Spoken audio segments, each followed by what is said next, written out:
sobre a repercussão legal, ética, financeiras dos penduricalhos, a decisão de Flávio Dino. A gente conversa agora com o nosso colunista, Aode Cunha. Tudo bem, Aode? Bom falar contigo de novo. Uma boa tarde para você. Feliz ano novo.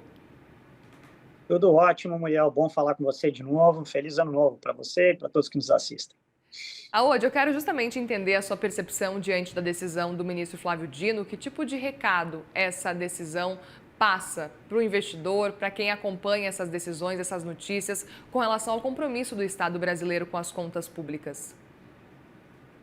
Muriel, eu acho que, acima de tudo, é uma manifestação que vem mais do que em boa hora. Já depois de muito tempo, deveríamos ter visto algo assim vindo das instituições brasileiras, principalmente do Poder Judiciário, em relação a um descumprimento de um espírito de lei que foi criado há muito tempo atrás, há vários anos, de regramento do teto remuneratório do setor público, como existe em diversos países, em países desenvolvidos, países de desenvolvimento, o Brasil adotou, e que fixa que a remuneração máxima que deve ser recebida por um servidor público, seja ele em qual poder estiver, do teto do ministro do Supremo Tribunal Federal, né? Um pouco mais de R$ 46.000.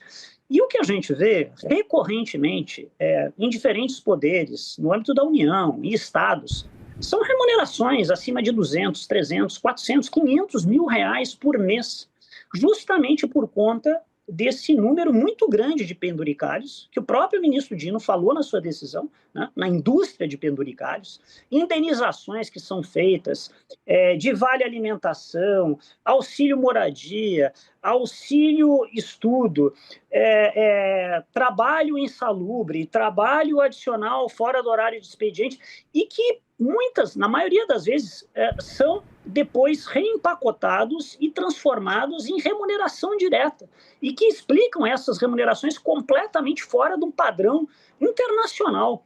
O Brasil, há alguns anos, chegou a gastar acima de R$ 1 bilhão, isso foi crescendo, foi tomando uma proporção em diferentes estados, na União, em diferentes poderes, e hoje o Brasil já gasta mais de R$ 20 bilhões acima do teto. Então é completamente descabido e está mais do que na hora de algo ser feito de forma organizada pelas instituições para regrar isso, que não deixa de ser uma excrescência do ponto de vista remuneratório do setor público. Pois é, e é interessante porque a gente está em ano eleitoral, né, Aode? E ao mesmo tempo a gente sabe que dificilmente esse tipo de assunto vai ser cobrado, por exemplo, em ano eleitoral. E é uma cobrança que deveria não só ir para o executivo, mas também para o legislativo, também para o judiciário. Mas é uma cobrança que acaba muitas vezes indo para o executivo, mas é uma cobrança que não acontece em ano eleitoral, porque a gente sabe, a população está preocupada realmente com questões envolvendo inflação, questões mais imediatas e que acabam influenciando diretamente no dia a dia delas. Sim, Muriel. Por outro lado, né, é preciso um esforço de comunicação para a população entender que esses são recursos. Nós estamos falando, de novo, de mais de R$ 20 bilhões de remunerações acima do teto de R$ 46.000. Né? Em alguns casos, são centenas de milhares de reais todos os meses pagos a diferentes gestores públicos, no Poder Judiciário, no Ministério Público, nos tribunais de contas, agora em parlamentos estaduais, no Congresso Nacional, que foi esse último caso, num momento onde, por exemplo, se for ver essa última votação do Congresso Nacional, fora a questão do um dia de folga a cada 3 dias trabalhados, que podem ser revertidos em remuneração depois, ou seja, nós estamos falando de 3 meses de recebimentos adicionais além da remuneração, mas mesmo na remuneração foi um aumento de 100% sobre salários que já estão acima do teto. Num ano onde o governo federal, por exemplo, deu um aumento de pouco mais de 5% para todo o quadro do magistério nacional. Todos os professores da rede pública que ofertam e que lecionam para quase 80% de todas as crianças brasileiras que estão matriculadas na rede pública ganharam um aumento de 5%, porque não cabe no orçamento, porque não tem esforço fiscal. E nesse mesmo momento, para quem já ganha acima do teto, nós estamos falando de 100% de aumento. Então, isso a população precisa entender, que é um movimento contrário ao interesse da própria população. Ela limita a capacidade do serviço público, muitas vezes, está prestando bons serviços nas áreas mais essenciais de educação, saúde e segurança. Então, é um tema de distorção de alocação de política pública e de enorme desigualdade também remuneratória dentro do serviço público. Pois é, eu até queria entender como é que você enxerga o caminho daqui para frente, olhando para um cenário também, além de ser um ano eleitoral, enfim, mas olhando os próximos passos, a gente tem um orçamento que está estrangulado, ainda mais com as despesas obrigatórias. Existem cálculos que para 2029 o cenário vai ser muito complicado, talvez já agora 2027, 2028 já vai começar a complicar ainda mais, imagina lá 2029, mas eu gostaria de saber a sua percepção. Como é que você enxerga esse cenário de orçamento, esse cenário de arcabouço fiscal? A gente está diante de um cenário de um arcabouço fiscal que não funciona mais. Como é que você está enxergando esse caminho e, ao mesmo tempo, a gente vê esses aumentos acontecendo no legislativo, pelo menos por enquanto? Eu acho que são dois pontos que bandam, de certa forma, em paralelo, mas que têm uma sua conexão, né? A gente tem uma discussão sobre a capacidade do arcabouço fiscal parar de pé, o arcabouço que substituiu o teto de gastos, mas que pelo volume de crescimento de gastos ele põe uma série de desafios novos, a arrecadação sobe, mas ainda assim não consegue dar conta de controlar um crescimento de dívida pública, né? Pressiona a taxa de juros.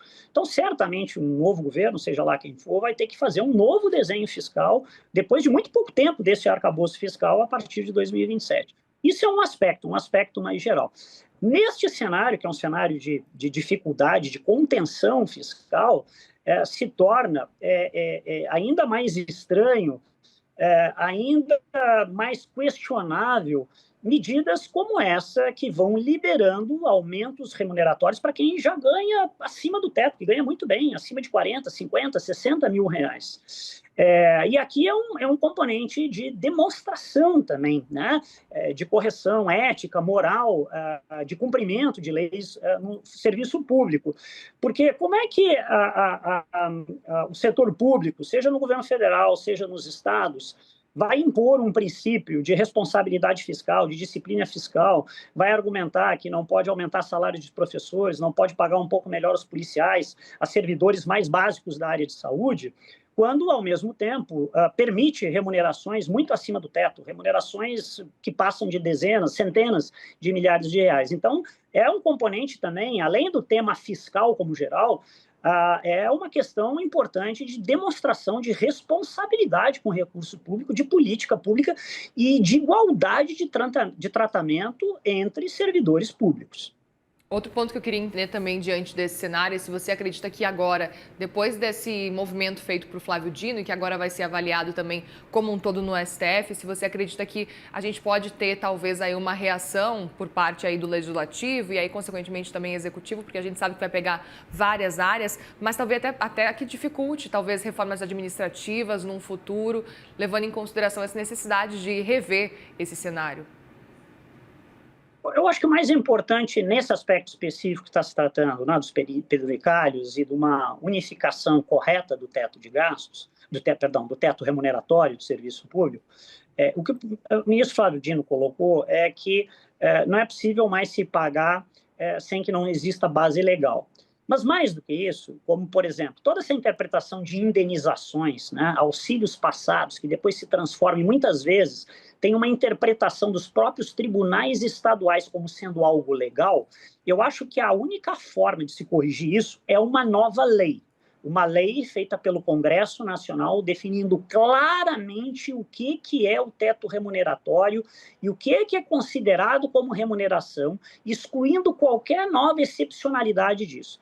Esses movimentos já se tentou na própria discussão da reforma administrativa, do deputado Pedro Paulo, que está tentando se fazer, muitas vezes se tentou fazer isso. E o que acontece? O próprio movimento de corporações organizadas que são beneficiadas por esses penduricalhos vão lá no Congresso, pressionam os deputados e acaba-se depois não avançando. Talvez este movimento agora do ministro Flávio Dino, né, que por si só eu acho que não resolve a questão, porque, de novo, insisto, acredito que vai se precisar de uma nova lei no Congresso, mas talvez agora com este movimento, com algum apelo na comunicação, na sociedade como um todo, o Congresso crie coragem e mais deputados passem a defender esta nova lei que há muito tempo, todas as vezes que entra no Congresso, acaba não prosperando por conta dessas pressões das corporações.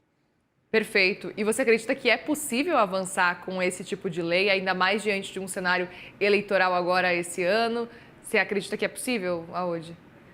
Eu acho que sim, porque a sociedade, isso bem explicado, a sociedade não aceita, não entende Cobra, né? como é que é possível ter esse nível de remunerações agora, com o cenário do setor privado, mesmo dentro do setor público, quando a imensa maioria de servidores que estão na área, de novo, né, do ensino público, do magistério, da segurança, da saúde, recebem valores muito menores. É uma clara sinalização de distorção, de injustiça remuneratória, completamente descabida do padrão internacional. O Brasil tem sido um caso muito ruim de demonstração desses desvios.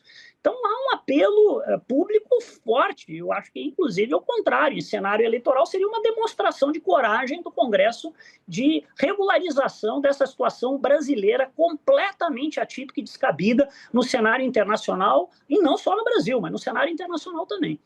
Você enxerga que essa lei resolveria essa questão ou ainda a gente teria que avançar talvez uma reforma administrativa, talvez repensar a reforma da Previdência lá de 2019?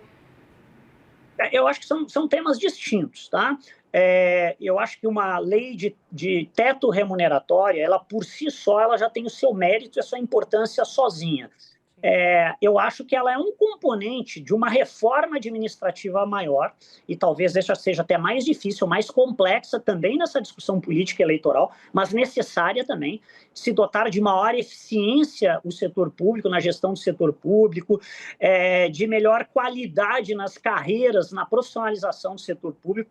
Então, a regra de teto remuneratório é um capítulo de uma reforma administrativa mais ampla. E um outro tema é o tema do arcabouço fiscal, da política fiscal, que também precisa ser abordado. Mas eu acho que um passo talvez de cada vez, e esse tema especificamente do teto remuneratório, eu acho que hoje é um clamor na sociedade, é um clamor mesmo dentro de boa parte do setor público para que esses desvios e essas injustiças sejam corrigidas. Muito bem. Aode Cunha, colunista do CNN Money, obrigada pela conversa mais uma vez aqui. Bom fim de semana aí para você. Obrigado, Muriel. Bom fim de semana para você e para quem nos assiste. Obrigada para nós.